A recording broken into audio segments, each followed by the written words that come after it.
दोस्तों, अभी तक सिर्फ राहुल गांधी ने आरोप लगाया वोट चोरी के मसले को लेकर कि किस तरीके से वोटों में गड़बड़ी हो रही है, किस तरीके से वोट डिलीशन किए जा रहे हैं, किस तरीके से वोट एडिशन किया जा रहा है। एक नहीं, दो नहीं, तीन बड़ी प्रेस कॉन्फ्रेंस करके राहुल गांधी ने आरोप लगाया। साथ ही साथ एसआईआर की प्रक्रिया में चल रही धांधली को लेकर आरोप लगाया गया, लेकिन चुनाव आयोग की तरफ से एक भी सवालों का जवाब नहीं दिया गया। जी हां, लेकिन आज एक वोट चोरी के मसले से भी एक बड़ी खबर निकल कर आ रही है, जिसको सुनने के बाद आप भी हैरान हो जाएंगे कि एक भी वोट नहीं पड़ा और 68 प्रत्याशी जो है वो जीत गए। जी हां, एक भी वोट नहीं पड़ा, यानी बिना वोट डाले ही 68 प्रत्याशी जीत चुके हैं। और ये प्रत्याशी जानते हैं कौन है? जी हां, ये प्रत्याशी एनडीए से जुड़े हुए हैं, यानी कि भारतीय जनता पार्टी से जुड़े हुए जो घटक दल हैं और चाहे बीजेपी के जो लोग हैं, उनकी जीत हो गई है। एक भी वोट नहीं डाला, बिना वोट डले ही 68 प्रत्याशी जीत चुके हैं। जी हां, यह बिल्कुल सच खबर है। सबसे पहले सत्य हिंदी की खबर को देखिए। सत्य हिंदी ने खबर में लिखा है, महाराष्ट्र नगर निगम चुनाव में महायुति के 68 प्रत्याशी बिना वोट पड़े जीते, धांधली के आरोप। जी हां, नगर निगम चुनाव हो रहा है दोस्तों, और महायुति के 68 प्रत्याशी बिना वोट डलवाए ही, बिना किसी के वोट पड़े ही जीत जाते हैं, जिसको लेकर धांधली का आरोप लगाया जा रहा है विपक्षी पार्टियों की तरफ से।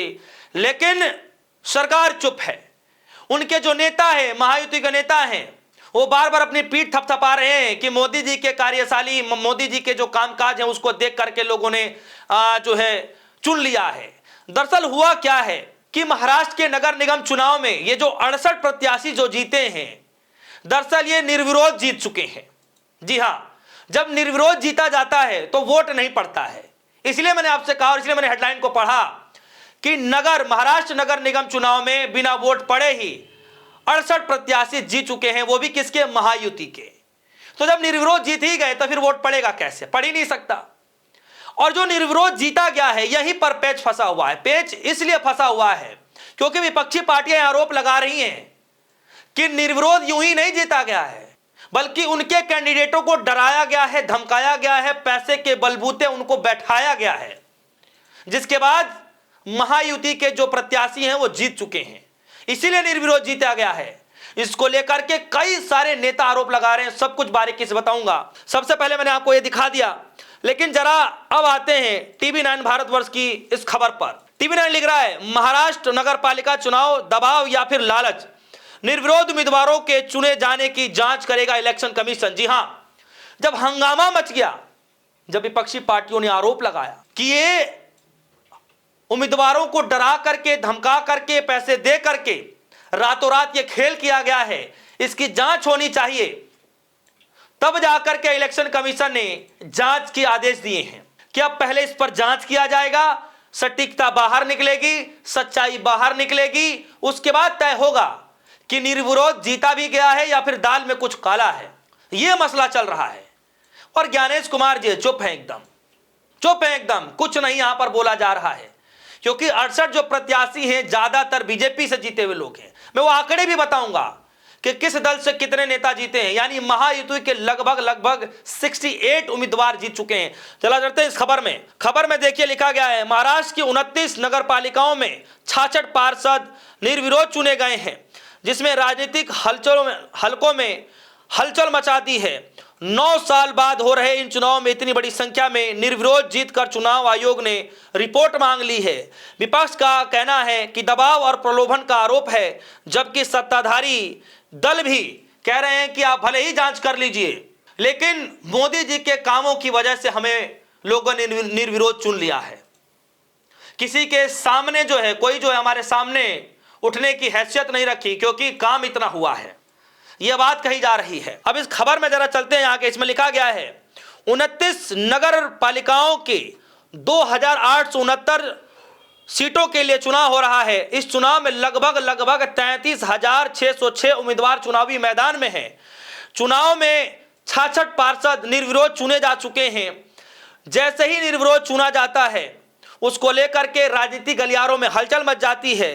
विपक्ष बार बार यह कह रहा है कि इस मसले को लेकर के जांच की जानी चाहिए, क्योंकि प्रलोभन दे करके, लोगों को डरा करके, धमका करके निर्विरोध जीता गया है। संजय राउत क्या कह रहे हैं? संजय राउत कह रहे हैं कि सभी जानते हैं कि 66 उम्मीदवार निर्विरोध कैसे चुने गए। बराबर कीमत, बराबर जुर्माना का नया पैटर्न आ गया है। यह उसी का नतीजा है।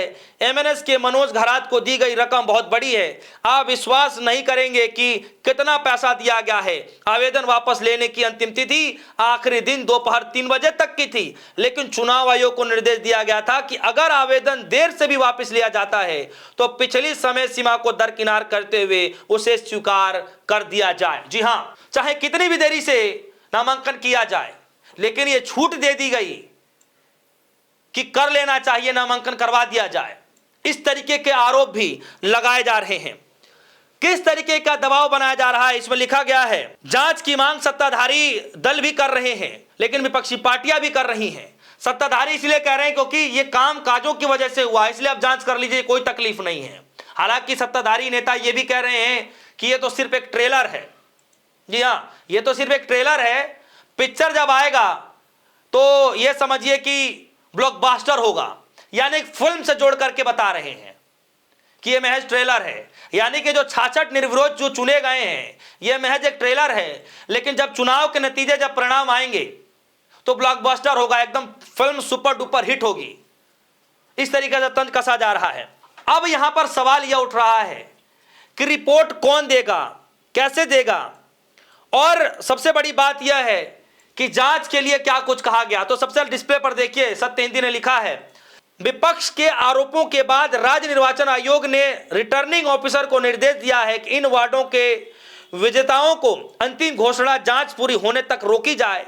आयोग ने यह जांच करेगा कि नामांकन वापसी दबाव में हुआ या किस कारणों से हुआ। यह निर्विरोध जीत महायुति के लिए चुनावी बढ़त दे रही है, लेकिन विपक्ष के आरोपों को लोकतंत्र का निष्पक्षता पर सवाल उठ रहा है। इसीलिए 15 जनवरी के मतदान और 16 जनवरी के मतगणना के परिणामों पर सबकी नजर टिकी हुई है, क्योंकि यहां पर जांच के आदेश भी दे दिए गए हैं कि जब तक जांच नहीं होता है तब तक स्पष्ट करना मुश्किल है कि कौन निर्विरोध जीता है, क्या किसी दबाव में बैठाया गया है, क्यों ऐसे किया गया।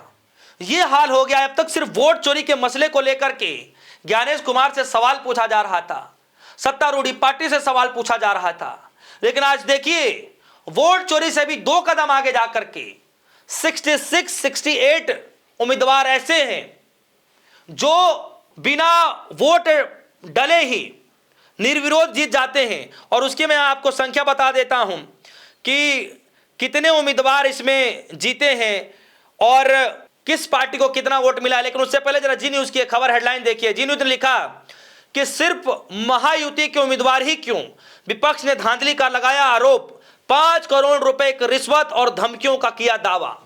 जैसे कि मैंने आपसे कहा कि क्या पैसे देकर के बैठाए गए, क्या धमकी देकर के बैठाया गया, किस तरीके का दबाव बनाया गया, यह विपक्ष जो है आरोप लगा रहा है। अब आ जाते हैं कि किस पार्टी के कितने जो है लोग जो है वहां उम्मीदवार जीते हैं। इस पर मैं जरा आपको बता देता हूं कि महायुति गठबंधन में बिना वोट पड़े ही 68 सीटें हासिल कर ली गई हैं। इसमें अकेले बीजेपी की 44 सीटें हैं। बीजेपी ने इसमें अकेले ही 44 सीटें जीत कर ली हैं। सोचिए, यह कोई जादू है क्या, कोई धांधली है क्या, कैसे क्यों हो रहा है ये सब। और क्या सच में इतना काम हो गया नगर पालिका के अंदर, वो भी महाराष्ट्र के अंदर, कि लोग निर्विरोध चुन रहे हैं प्रत्याशियों को। क्या सच में यह वाकई संभव है? यह सवाल आज हर कोई पूछ रहा है। अब तक सिर्फ वोट चोरी के मसले को लेकर के सवाल था, अब तक सिर्फ वोट डिलीशन को लेकर के था, वोट एडिशन को लेकर के था, किस तरीके से लिस्ट से नाम काटे जा रहे हैं, जो आरोप लगाए गए, मोबाइल सिम कार्ड का इस्तेमाल किया गया, ओटीपी का इस्तेमाल किया गया, उस पर जो सवाल पूछे जा रहे थे, एसआईआर की प्रक्रिया पर सवाल पूछे जा रहे थे। लेकिन आज इन सबसे ऊपर उठ करके नगर पालिका, महाराष्ट्र के नगर पालिका चुनाव को लेकर के पूछा जा रहा है। दोस्तों, क्या लगता है कि बहुत जल्द इसको लेकर के क्या प्रेस कॉन्फ्रेंस किया जाएगा? क्या सच में ज्ञानेश कुमार जी इस पर प्रेस कॉन्फ्रेंस करेंगे, जांच का कोई और बड़ा आदेश देंगे, या क्या कुछ होगा? सबकी नजरें निगाहें जो हैं वो 15 तारीख और 16 तारीख पर टिकी हुई हैं। जो कुछ है वो तो उस दिन पता चलेगा। लेकिन इस खबर ने सबको हैरान करके रख दिया है, राजनीति गलियारों में हलचल मचा कर रख दिया है। इस खबर पर आपकी क्या राय है? जो भी राय होगी वीडियो कमेंट सेक्शन में जाइएगा, अपनी राय जरूर रखिएगा। फिलहाल के लिए इजाजत, देखते रहिए D4 न्यूज़। धन्यवाद।